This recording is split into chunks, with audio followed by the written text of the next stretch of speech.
एक सवाल है जी तो आपको हकीम लूहा पाड़ क्यों सुना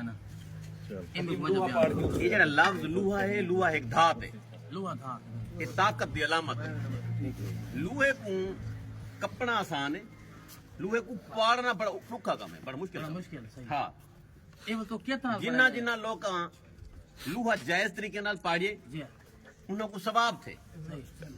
जिन्ना नाजायज तरीके नाल पाड़िए उन्हों तो जनाब जबर दा पर्चा। Good good good good good emotion लूहा जेड़ा ना लूहा ये लूहा पाड़न वास्ते जेड़ी ताकत दस्तयाब है वो लूहा कप्पड़ को 4 गुना ज्यादा जरूरत है। खसूसन लूहे का काम जेड़ा मर्द करेन, लुहार हजरात थी के लूहे का काम करना तो लूहा पाड़न वास्ते जेड़ी ताकत चाहिए वो 70% पाकिस्तानी को कह नहीं। गुड लूहा डाढ़ा है पाकिस्तानी शोधे हीने हीने बिल्कुल लूहे को हीने लूहे को हीने लूहा बर्बाद की करे जुगे बर्बाद थी गए घर बर्बाद थी गए घर मुक गए भाई लूहे को पाड़न दा ख्वाब दे दे लोगों ने मुरब्बे वे सत्यानाश थी यार कख नहीं रिया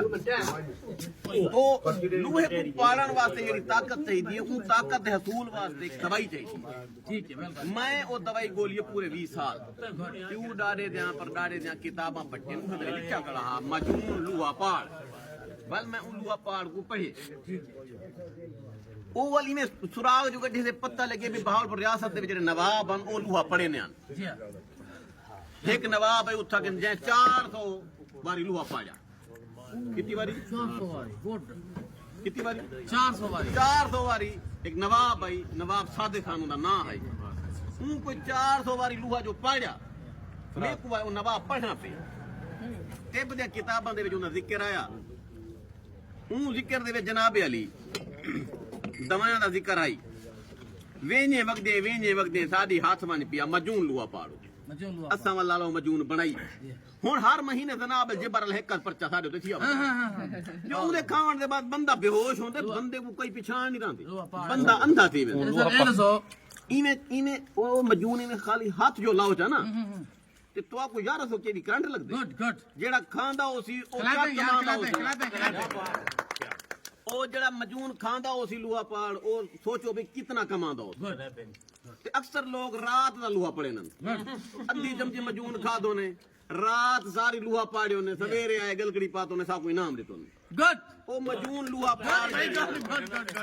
ओ जेड़ी अच्छा ये जेड़ा तो सर ना रखी जे लूहा पाड़ जी ये तुसा आप रखे हुए या तोरा ना मतलब कहीं तोरे नुस्खे को इस्तेमाल करके रखे ए लोकां नु उसका इस्तेमाल कीते उना के लूहा पाड़ गुड भाई जी ਤੁਹਾਡੀ ਤਾਰੀਫ ਵਾਲੀ ਜਿਹੜੀ ਗਾਲ ਹੈ ਦੇਖੋ ਆਪਣੇ ਮੂੰਹ ਮੇ ਮਿੱਠੂ ਪਾਣ ਲੋੜ ਨਹੀਂ ਤੁਹਾਡਾ ਡੰਕਾ ਨਾ ਚੱਲਣਾ ਚਾਹੀਦਾ जिंदाबाद ਅਗਰ ਚਾਹੁੰਦੇ ਵੇ ਤੁਹਾਡਾ ਨਾ ਚੱਲੇ ਤਾਂ ਤੁਸੀਂ ਜਿਹੜਾ ਨਾ ਲੂਹਾ ਪਾੜ ਨੁਸਖਾ ਆਪਣੇ ਹੱਥੇ ਰੱਖੋ ਤੁਸੀਂ ਹੁਣ ਡਿੱਠਾ ਹੋ ਸੀ ਜੋ ਹੁਣ ਆਖਰੀ ਨਿਭਾਣਾ ਚੱਲ ਜਾਂ ਬਿਨ ਇਵੇਂ ਅਕਸਰ ਕੈਂਡੀਡੇਟ ਸ਼ੋ ਦੇ ਜਿਹੜੇ ਹਨ ਜਿਹੜੇ ਲੂਹਾ ਨਹੀਂ ਪੇ ਪਾੜ ਸਕਦੇ ਆਪ ਪੜੀ ਨੇ ਲੋੜ ਇੱਕ ਲੱਤ ਇੰਦੇ ਹੈ ਬਈ ਇੰਦੇ ਹੈ ਠੀਕ ਹੈ ਉਹ ਬਈ ਗਲਤੀ ਨਾਲ कैंडिडेट बन खड़न कागजात नामजदगी जमा करा खड़न ते विन जो ये सारी वस्ती ना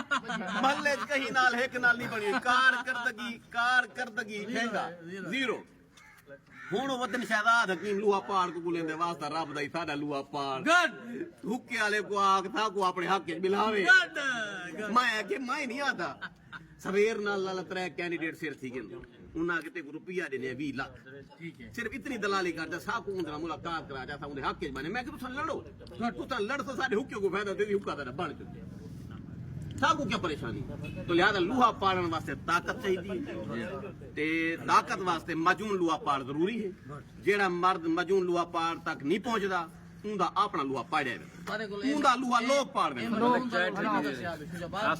शुजाबाद हार दे काला भरिया बदे कमाल यार कमाल करना मैं ता मेरा अज़्म है भी घर घर लूहा पाड़ मजून पुछावना हल्के दे जितना जितना कमजोरी है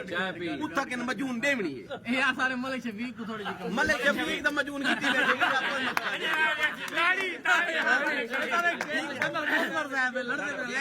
सही गाल है उनदे नाल साडी कमिटमेंट थी चुकी है